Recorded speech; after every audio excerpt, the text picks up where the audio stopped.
it's always tough to have those decisions to make, one forced and one unforced, obviously. For us, really pleased with both performances from Mitchell and Peter. I thought they did a really good job for us and injected some enthusiasm into the group and played really well and did their job, which is pleasing for us. So, yeah, good result for them. And in terms of Brad specifically, is it just a case of giving him as much time as he needs? Yeah, just trying to work out what happens moving forward and hopefully he'll be available for the derby game.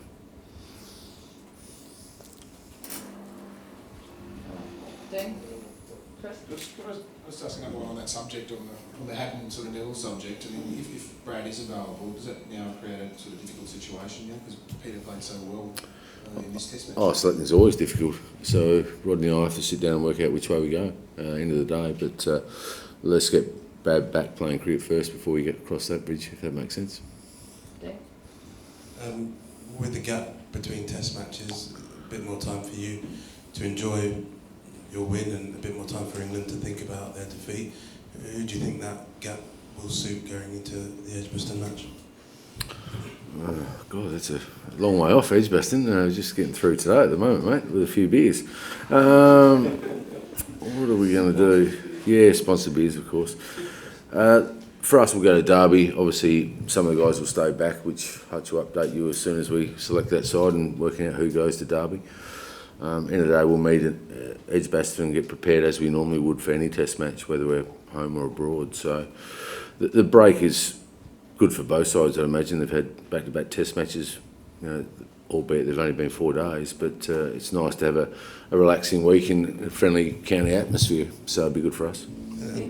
Just sort of following off on that, do you expect a real backlash from England in the next game? Obviously, when you beat them in one match in the last series, they couldn't stop you thereafter. What makes you think that maybe they might be able to come back hard next time? Well, they're playing at home, aren't they? So they're always a tough opposition. So we'll have to play exactly with that same intensity and aggression that we had in this game. If we back that up, then the result will look after itself. But England will come back hard, definitely, I would think. Darren, your bowlers have dug in so well in these in this match particularly, but it's hard work, those back-to-back tests. Will you be able to rest all three of the quicks for the tour game? I would think so, yeah. And just with Chris Rogers, that must have been a concerning kind of moment for you guys to see that happen. And how's his sort of mind frame sort of, I guess, about that situation? Yeah, he's all right. Again, we'll just have to wait and see what the medical staff come up with. At the end of the day, it's a different scenario, as Michael said before. So wait for the doctors and Hutch will update you on that, and we'll see what we do with him from there. Dan Darren, you were bitten heavily in Cardiff, but it probably went up a level here in terms of the magnitude of the defeat. How much of an impact can that have on England, do you think, going forward, the significance of this setback? Again, for us, we can't control what England are thinking or doing or how they want to come back. For us, it's about doing a lot better job than we did in Cardiff, and I was really pleased with the way the players turned that around really quickly in a short space of time. It's a good thing for us to have that short break. I think they've got a bit more time to think about it. So, I'm sure there'll be media, gave us a pretty torrid time in Cardiff and fully deserved. We didn't play well enough. It'll probably be the same for them for a bit. For us, it's about getting on with the next game. Tom in Rambo. Darren, Mitchell Johnson said after, I think, day 2 that he hopes that he'd opened up some scars from the last Ashes series among the England batsmen. Do you get the sense, the way he bowled today and the way they played him, that might have happened? He was brilliant today. Bowled fast. I thought he bowled all right in the second innings of Cardiff and bowled okay in Cardiff in general. Didn't get the rewards he would have liked, but he's got that. He's a great athlete to watch. We enjoy watching him play when he's on song like that, and I know he's had some different times in England in the past, but it's a different Mitchell Johnson you see playing for Australia now, so really pleased. Darren, you put in your order for a faster, bouncier pitch after Cardiff. Clearly you have a lot of clout. What do you make of the pitch that was sort of trotted out there, the fact that their bowlers struggled on it on day 1, and what are you expecting lies ahead? Oh, who knows? The pitches have been the same. They were the same in 2013, so I expect them to be the same right throughout England. And you've just got to adapt to them better. If you look at Cardiff, and probably here to be fair, you know, we didn't bat well enough in our first innings in Cardiff. You know, we were 1 for 100, I think, and got bowled out for 300. So you need to make better use when you get a start in those conditions. First innings of a game of a test match, as you know, is the most important time to set up the game, as we saw here. Same, England probably thinking the same of their first innings here at Lords, where they got 312. So that's important when you're playing those pitches, your first innings. If you win the toss, go big with the bat, as we did and as they did. If you're batting second, you've got to make sure you go really big in the first innings. Darren, in 8 of England's past 13 innings, they've been 3 for 52 or less. Would you expect to see a change to their top 4 come the third test? That's totally up to them, mate. Last 3, Dan, Ben and Rob. Darren, one thing we just spoke to Alistair Cook, and he said, you know, we would like to plant English wickets, which I suppose you would say. Sorry, what did he say? We'd like to plant English wickets, and this wasn't an English wicket. We're in London, aren't we? Okay.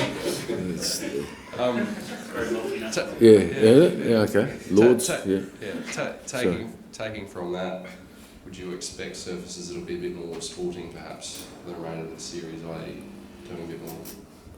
Where are we going to next? Birmingham, are we? Yeah. Okay. I don't know. I don't know what he means, but at the end of the day, there's been the same wickets since the 5 test matches in 2013. The first 2 have been exactly the same. It depends on the weather. Look, curators do their job, and that's the way it is. Ben, last one, Rob. Just another quick one on Chris Rogers. Again, his ability to play in England is obviously why he's in the team and why he came back into the side in the first place a couple of years ago. How important has he become, and you know, how important is it that for you guys that he remains at the top of the order there? Well, it's important for a period of time. I think he's made it clear he's not going to come on the next Ashes tour, although he'd probably like to, as a tour host.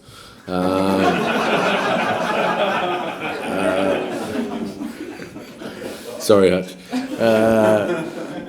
I think, you know, he knows his conditions so well. You know, he loves England, and he knows, and he helps our batters out. That's the pleasing thing. He helps our batters and our bowlers about conditions here, and for example, Middlesex Lords, the slope and the different angles you've got to play with. So he knows them so well. He's a very important part of this tour.